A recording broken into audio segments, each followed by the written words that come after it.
So this is a video of our visit to the Arizona Railway Museum in Chandler?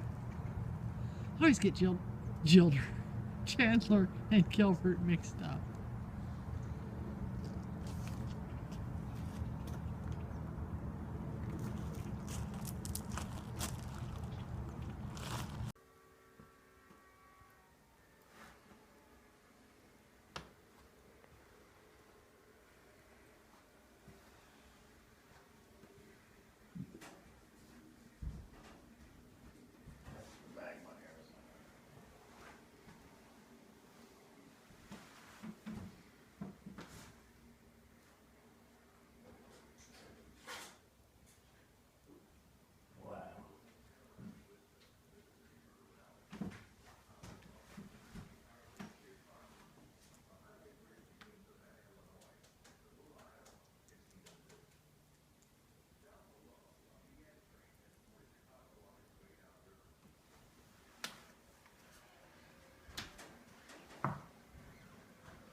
Taking a video, aren't you? Yes, I'm taking a video. So that's all the railways in the U.S. at some year that we can't find yet.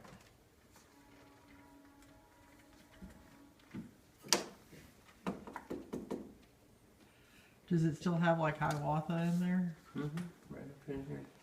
So that was probably what, the 50s? Well, Hiawatha still has a railroad there. It's still got Rock Island going through here, so it's got to be before 1970. But I still don't see the year down here. So the Transcontinental Railroad was joined in 1869 in Promontory Point, Utah, where they drove the Golden Spike. And 8 years later, they started to build the first rails across Arizona, starting in Yuma and going across through Tucson, Maricopa, Casa Grande, which is south of Phoenix. Maricopa is still where you get the train if you're going west to LA, closest to Phoenix. Casa Grande, Tucson, and then New Mexico. Down there is Tombstone, in case Dan and Kay want to see how far that is from where we are now. Right now we're up here in Chandler. Dan and Kay or anybody else that has watched the movie or read about the shootout. So each railroad and had its own China pattern. There's Santa Fe for the dining cars, and some of the lines within the railroad, like the chief lines, the Southwest Chief is the one that goes from Chicago to LA and goes through Flagstaff. That's the one that Steven takes when he goes home to Kansas.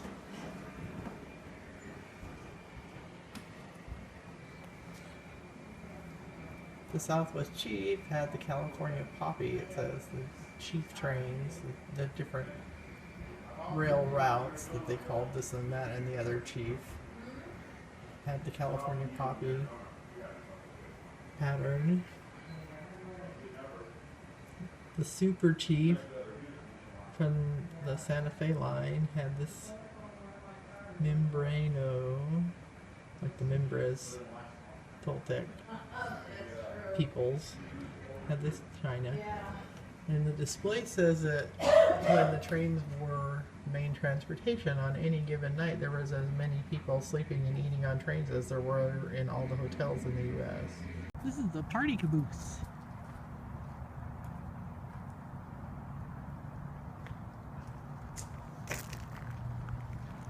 It is available for rent. Perhaps by a party of knitters. Hey, let's rent the party caboose. No. Oh my, there's like, they have a trap. Do they still have the trains down by the cantina? Where the train station used to be? Yeah, yeah. Right northwest side of downtown? Yeah. Yeah, there's still a couple cars there, I think, yeah. Oh.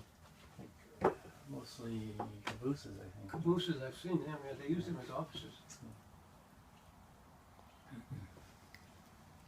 I have to take a ride. Tempe's changed a lot too. You must figure out some rough rides to put up in leather straps to hold you up there. I just rode the Amtrak from Flagstaff to Topeka, Kansas and back. Yeah. Last. Nice cars, though. Oh, the new ones, yeah.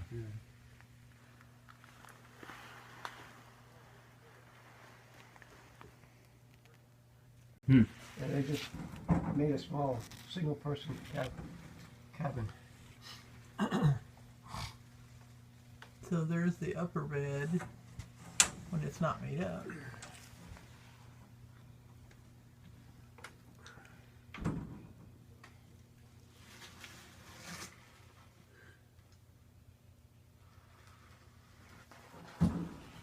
Are those armrests? I guess they are. It's connected to whatever is right.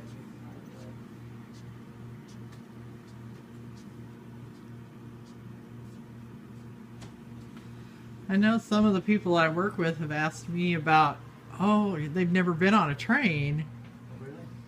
And I said, oh, it's so much nicer. So much nicer than an airplane, you know, you've got so much more room. Yeah, this has 44 passenger coach. What year was this one? 1944? 1944. Delivered in 1947. Yeah. What's the story here? This is another car that was converted from a passenger car to a lounge car. It was originally built in 1946, 47. It kind of looks like that you. guy works here. He's a They haven't dated the building of this one exactly, but at some time in the late 1800s, they're still working on and redoing it. And Stephen has found someone to chat with, a volunteer. He's been our guide. It's been great. These we all rebuilt.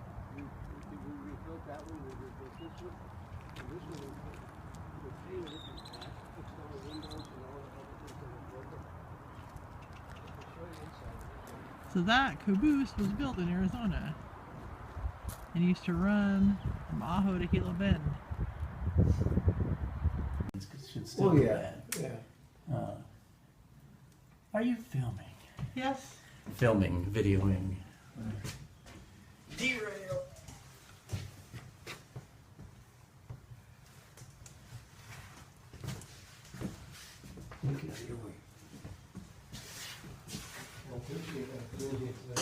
I thought I was filming, but apparently I wasn't. So our guide mentioned that the reason that they needed a cupola and a caboose was that somebody would ride on the back of the train and watch for smoke coming along in different parts of the train to see if the wheel bearings were out of grease or something was wrong, and then he would signal the engineer and they'd stop and have to grease the wheels. You can see outside your whole crack. This caboose was also, because it ran on a short line, between Aho and Gila Bend, they set it up for passengers. Some of those passengers were women who needed to go shopping in Gila Bend. So they set it up for ladies and men's desk and seating. This is nice.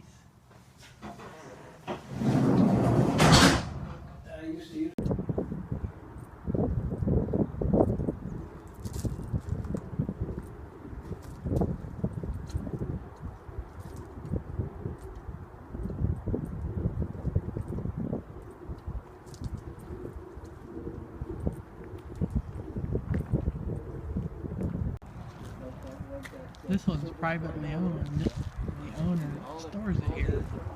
Shines like a mirror, like a mirror. Really straight. That's a beautiful car down there too. In the middle one belongs to the original owner, the originator of this museum. And that's got a nice car. That car in between the cranes, that one, that black one, that comes from our hotel. I used to carry anodes.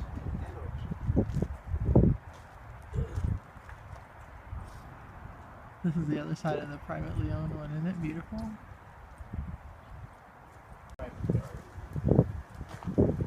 This one, yeah, he said this one was owned by the same guy that owned that beautiful blue car on the other end.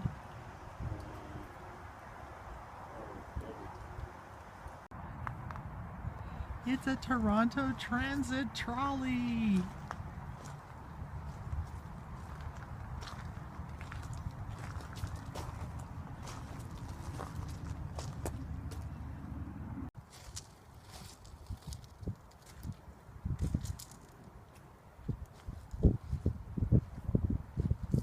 Last stop in the tour, the steam engine.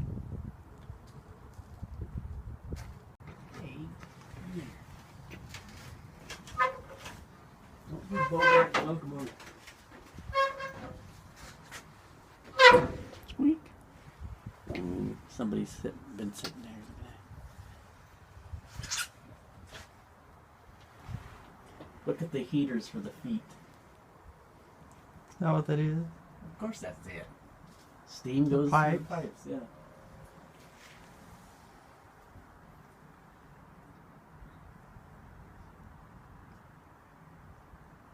So this is where the engineer sat. Brakes, reversers, throttles. Where's the throttle? Is that the throttle? Yes. Casey Jones Metzger.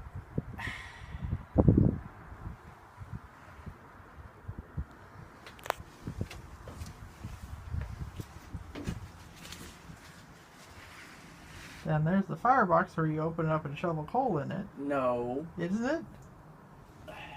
Alright, what is it Once then? again, does not read the specifications right behind her. So what do you throw in the firebox? Look behind you, Miss Video.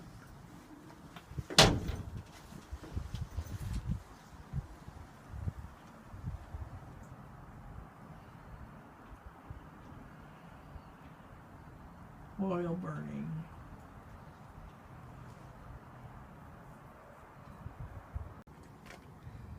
So they were still making steam trains in 1955. I don't know when they made this one.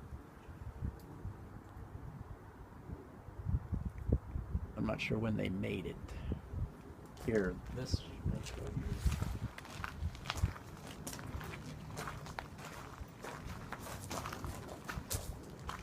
What's it say? Built in 1906 by Oh, Baldwin. 1906 by Baldwin. Okay. Those are what, 5 foot tall about? The last ones that Union Pacific had built